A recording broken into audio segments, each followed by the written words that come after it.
Good evening. I'd like to welcome everyone to the Pitt County Planning Board meeting and people that are watching us on TV. Welcome. Next we have a roll call by Ms. Tabb. Dave Barefoot. Here. Don Graham. Here. David Davenport. Brad Goose. Here. R.J. Hemby. Here. Ricky Hines. Here. Steve Little. Here. Tucker Moore. Here. Johnny Penner. Here. Maria Rogerson. Danny Smith. Thank you, Tabb. Next we will have prayer by Mr. Little and followed by the pledge.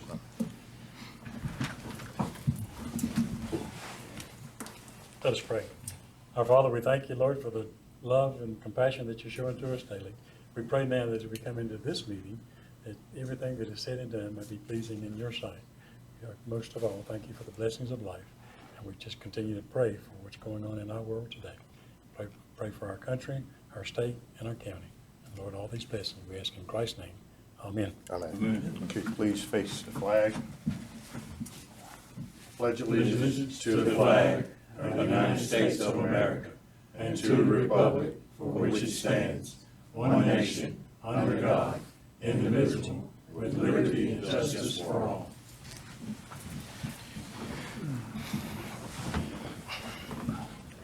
Thank you, everyone. Everyone should have received their May minutes. Motion for a second. Have a motion on the floor. I have a second. Second. Goof. Mr. Henry made the motion. Brad Goof seconded. All in favor? Aye. All opposed? Thank you. Next up, we have Mr. Eric.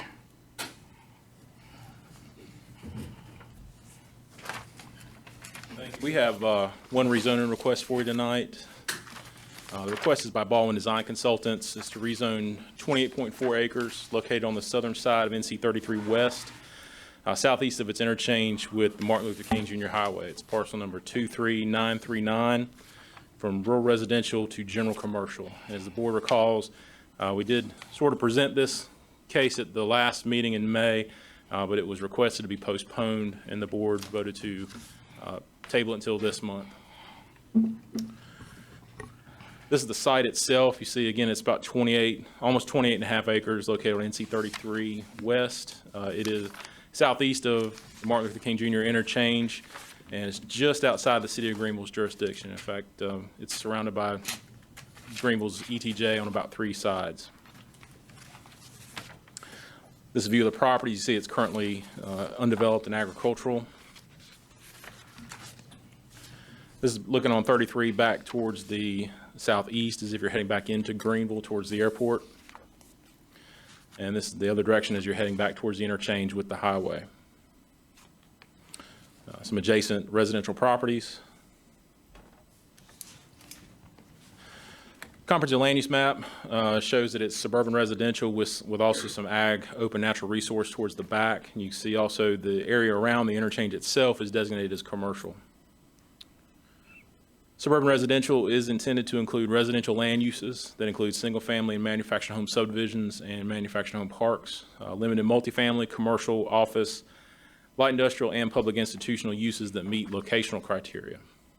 That criteria generally includes frontage and access to a major state highway or secondary road, location of a major intersection, proximity to similar uses, and spatial separation from non-compatible uses such as existing residential. This land is distinguished by the greater potential for development and the inclusion of a broader range of land uses. And just to kind of illustrate, one of the criteria again was that it's on a major highway or secondary road. It is a numbered highway in this section at 33. It's NC 33 West, but as you see from the DOT's actual daily traffic counts, it's significantly lower on this section of 33 than it is on the other side of the highway. You see up towards Seville Road there, the count is 8,900 cars per day or trips per day, and this section is actually 4,300, which is pretty comparable to probably a more of a secondary road than a state highway. Again, also a portion of the property is in the ag open natural resource, and that essentially indicates that that area is in the floodplain. Existing land use shows that it's predominantly agricultural in this area, as well as some scattered residential. And we don't have the city of Greenville's existing land use, but you can see through the aerials that pretty much the area to the south, there's two large manufactured home subdivisions there, and the area to the north between Staton House Road and NC 33 is also predominantly residential, as well as residential that extends further down the Belvoir Highway towards Greenville. The zoning map, you see it's rural residential currently. There's one general commercial zone property within the area right there. It's the vet's office up towards the interchange. And when you toggle on the city of Greenville's zoning map, that also shows that it's predominantly residential, predominantly RH20 and R6MH. General commercial district is intended to accommodate a range of retail, service, office, limited wholesale, and moderate density multifamily residential uses in those areas that have access to major thoroughfares and the utilities that support such development. Our staff recommendation is that we don't find that the request is consistent with the county's comprehensive land use plan, primarily given the size of the area that's being proposed is 28.4 acres, as well as its incompatibility with the surrounding residential land uses. It's not in close proximity to any existing large-scale commercial and does not provide spatial separation from adjacent residential land uses. Also find that the request is not reasonable given the size of the requested area. Other land uses within the vicinity are all less than one acre in size, or other commercial land uses.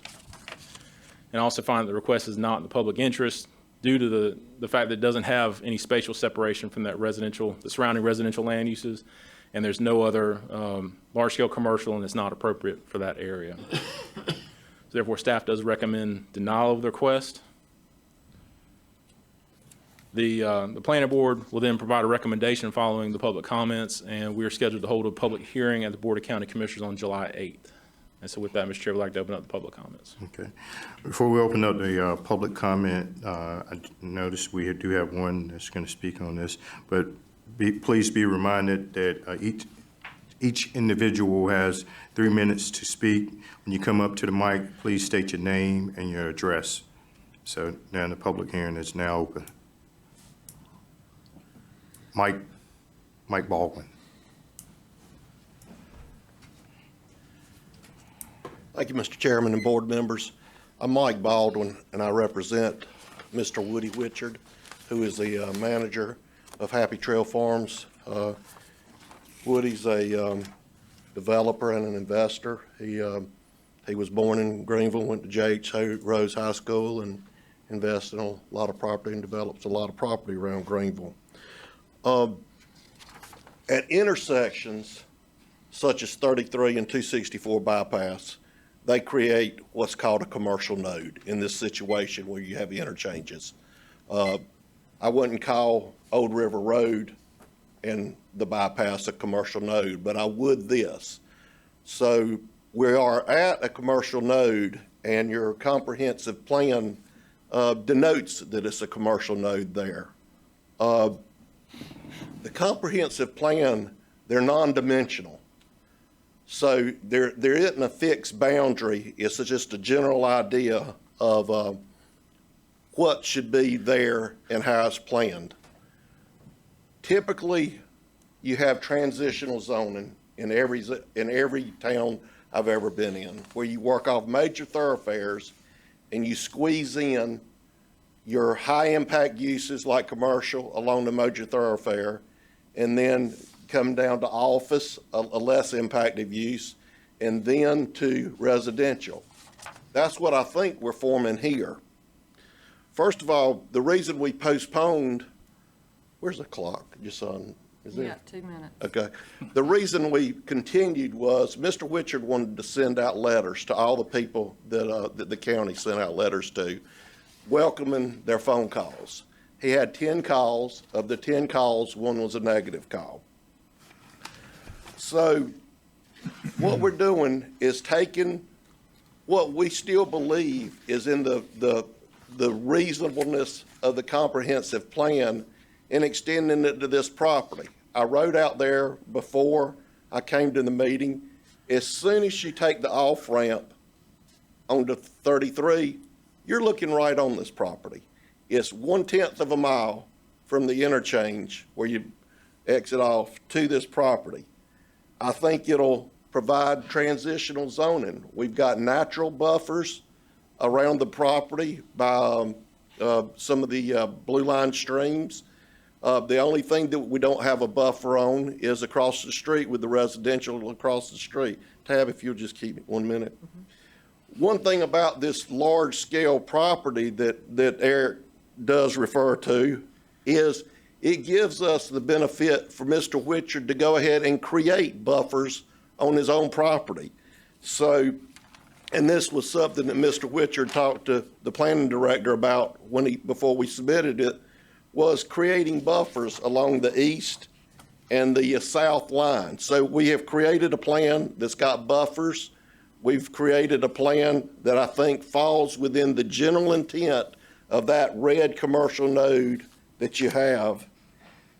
And I think just like you have Highway 11/13 on the other side of 33, you need another with commercial uses, then work your way back to residential. You need to work commercial, then work your way back to residential. Thank you, Tab. I'll be glad to answer any questions. Anyone have any questions for Mr.? I have a question for you, but I need to hear from Mr. Eric first, and then I'll ask you the question. Okay. To the mic. On last meeting, I chaired that meeting, and I was told that the reason, well, I'll let you state the reason that we were postponing the meeting. I understand the gentleman tonight tell us the reason why we postponed the meeting so he could make contact with the adjacent property owners. So did we postpone this meeting last month so he can contact the residents? It was postponed at his request, and his request was so that he could have time to contact the neighboring property owners. Yes, sir. Thank you. Any other questions for either Eric or either Mike, Mr. Baldwin? Is there anybody here tonight to speak against it? I don't believe, I think the other people in our audience are here for the subdivision request. But I'll remind the board also, we did have one speaker last month. It was a Gloria Hathaway, who lives on Staton House Road. And she came out because she wasn't aware that the meeting was, or that the request was being postponed. And she was not in favor. She spoke against it. Mr. Chairman, I would, well, I'll wait for you, but I would offer a motion to support the staff based on the finding of fact and information provided by the staff to us. Okay. Well, I have a motion on the table. Second motion. All right, I have a motion and a second to support the staff and their findings. We're going to do a vote. All in favor, vote by saying aye. Aye. All opposed? Motion carried. Thank you. Thanks, sir.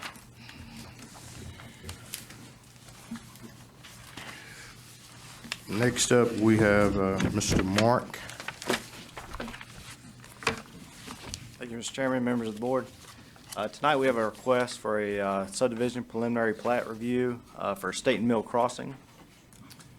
This site is located on State Mill Road, just northeast of its intersection with David Noble's Road.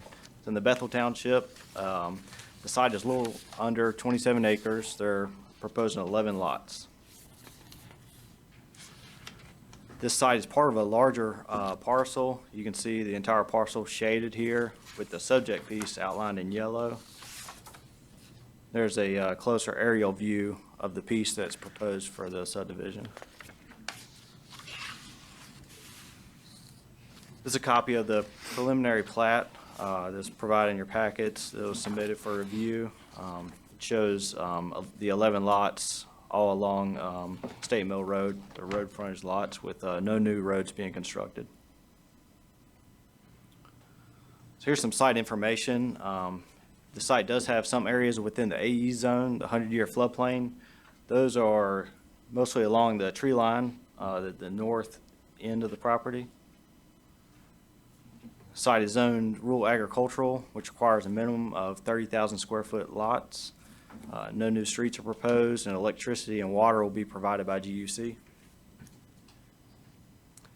Pitt County Planning and Engineering have approved the plan.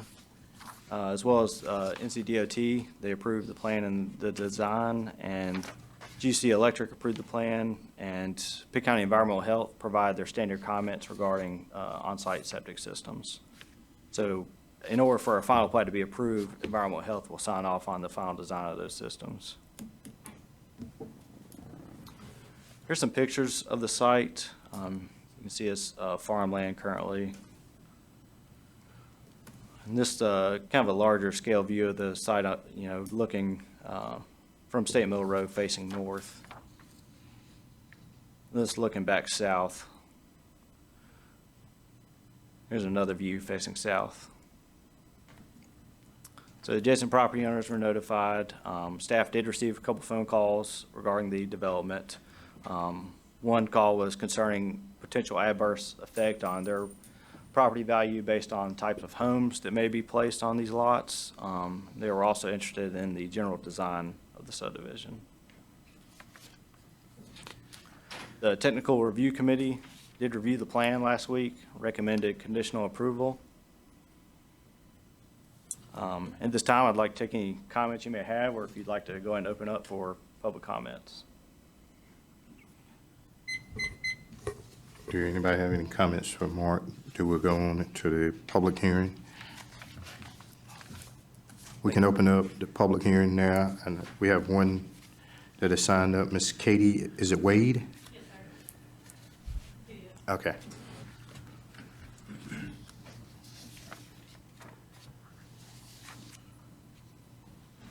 My name is Katie Wade. I own a Excuse me, farm. Katie, can you pull the mic? Yes, sir. Yeah.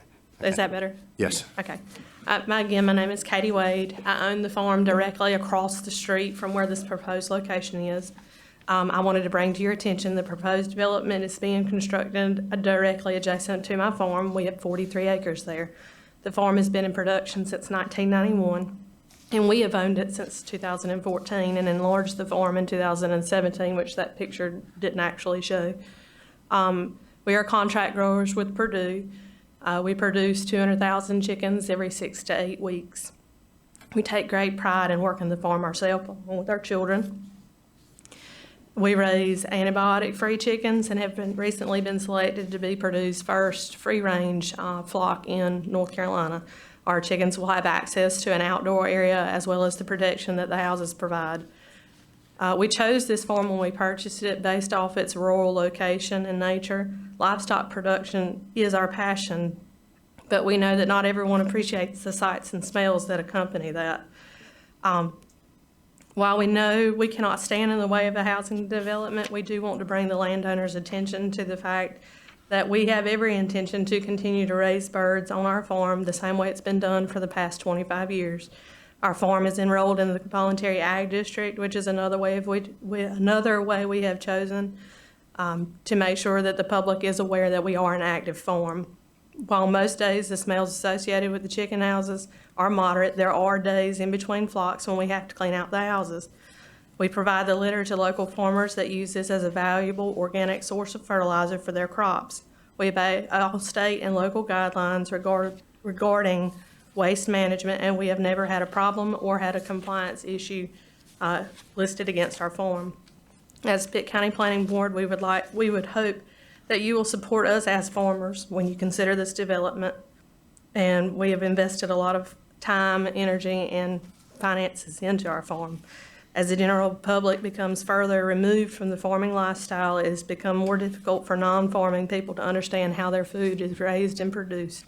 Thank you for allowing me to speak to you tonight, and I, excuse me, and I express it, allowing me to speak tonight and express my passion for farming, and I ask that you please continue to respect the rural parts of Pitt County and the farming districts therein. Thank you. Thank you. Anyone else have any comments? Mike?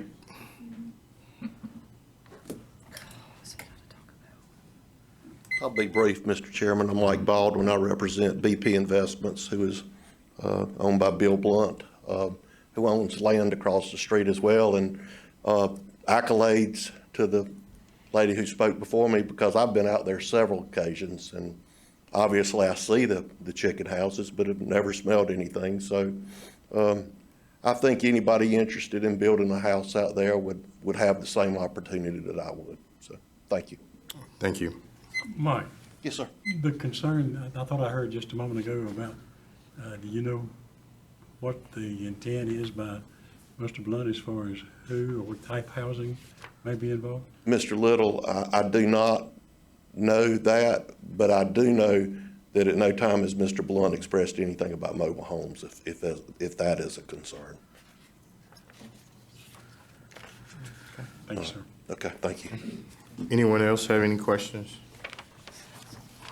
If not, the public hearing is closed. What is the pleasure of the board?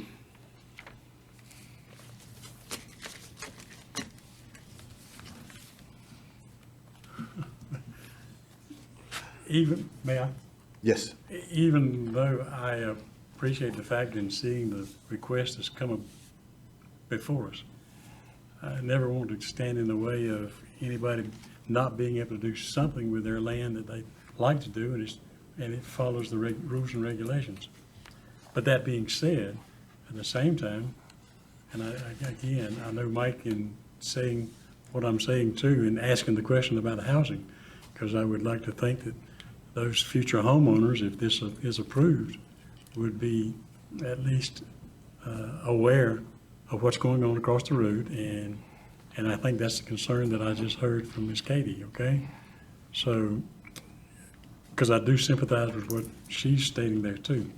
All that being said, I guess I can make a motion and then the board can decide which way we want to go. But at this point, I move that the planning board disapprove the preliminary plat based on that concern, okay? Okay, I have a motion on the floor. Second. I have a motion and a second that we disapprove the plat. Call for question. Mr. Chairman, may I, Jordan Smith, Assistant County Attorney, I would just urge the board, if they are going to deny the preliminary plat, to cite to some standard in the subdivision ordinance that the preliminary plat does not satisfy. Remember that. Okay? All right, Mr. Rose. And just one other note, I'm glad that Ms. Wade mentioned that the farm is part of the voluntary ag district. Yeah. Because, as you know, Mr. Chairman, those are mapped out, they're on our county website, that information is readily available. So anyone that's doing any research, anyone that goes out to that site, it should be readily apparent. There's also a sign out in that area designating it as a voluntary ag district. So my suggestion to you, again, to kind of go along with the Assistant County Attorney, it meets the requirements of the subdivision ordinance, and there are already indications that this is a rural area. It is a voluntary, it's an ag district, and it has the sights, smells of that type of operation. So I just want you to be aware that that is readily available, that information is readily available already. Yes, I'm familiar with the voluntary ag district, and I concur with the landowner was talking about, and that's the reason why I think the voluntary ag district sprang up so that people would know, have an opportunity before they purchase. They can look at Opus. The realtors can see it and be able to identify that this is in a farming community or ag district. So, but with that being said, I do have a motion and a second on the floor. Can I withdraw my motion? Okay? And when I say that, let me just share also, I appreciate what you just said, and forgive my ignorance, because I'd have felt better about it if this had been brought back to my attention, and forgive my ignorance for seeing this. Well, and I think what we as staff can do in the future is also make you aware. Typically, we'll go out at least a half a mile, sometimes a mile radius around the tract that's in the voluntary ag district. As part of our staff report in the future, we'll make you aware if there's a voluntary ag district that touches onto that property or is in close proximity. But in this, you've answered my question that I had originally, and I appreciate the ways and the fact they bringing it up too, to raise that concern for future homeowners. Right. That may be out there, just to make sure everybody's aware. So I think you've answered Absolutely. that for me. So thank you. So motion was withdrawn? Yes, sir. Okay, all right. So back again, what's the pleasure of the board? Well, and You got one way to go. I got one way to go now, and that's the easy way to go. So I motion. Okay, I second. Okay, now, a motion to approve the plat and a second. Motion was made by Ms. Barefoot and a second by Mr. Hemby. All in favor of the motion, vote by saying aye. Aye. All opposed? Motion carried. Thank you. Okay, that works.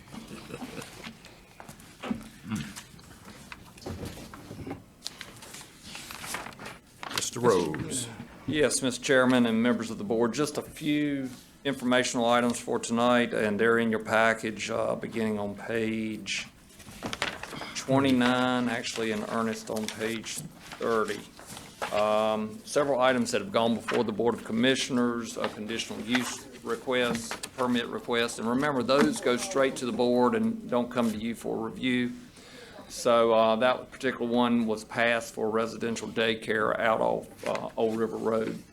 The Southwest Bypass service roads, if you've been through that area lately, you know a lot of work's been completed already. Some of these service roads that are being created to provide access to adjacent properties that have been cut off by the bypass. We're now have over a dozen of these roads that need to be named. There are some structures that'll be addressed for E911 purposes off of these new roads. So we're slowly creeping through the naming process. We had one last month. We also had 6 that were named earlier this week. So we'll be bringing that information to you at your next meeting. Also, just to remind you of the process that goes through with some of these subdivision streets. We're glad to see when these roads come forward and actually are brought into the state-maintained secondary road system, and those are a couple that are listed here in Branchfield subdivision. Your monthly report's also included, as well as various articles, and just a couple to mention that if you haven't been following the paper closely, there are some sites out in our current planning jurisdiction that are being considered for annexation, with sewer being provided by Greenville Utilities. Been a lot of discussion about that. That annexation's been postponed until August, but we'll be keeping you abreast of that, because if it is annexed, of course, it comes out of our planning jurisdiction into the cities, and most likely that development will be on sanitary sewer. So we'll bring you up to date as that case continues on through. Welcome any questions, and if not, you're welcome to visit our website, recently updated, a lot of new information up there, everything from flood recovery efforts on to hazard mitigation planning and a lot of other things. So you can see the website on the screen right now. Mr. Rose, I want to back up just 1 second. I thought I was clear on what you were speaking about, but then as you went further with the annexation, now who is annexing? You saying the city and the county, or county city? City would be annexing property that's currently in the county's jurisdiction. So in turn, it would go, if it is annexed, it would be part of the city limits, and therefore the city would have zoning authority, building code of enforcement authority there. Thank you. Got it. All right. Okay, thank you, Mr. Rose. And before I ask for adjournment, I'd like to express thank you to everyone with the passing of my wife. I appreciate the planning department. I appreciate the board for all your kind acts and everything else that was displayed to my family. I really appreciated it. And thank you, Mr. Hemby, for sitting in and chairing in my absence. I really appreciate it. Okay. With Well, nothing else to be said, motion to adjourn. I have a motion to adjourn. Second. And a second. Meeting is adjourned.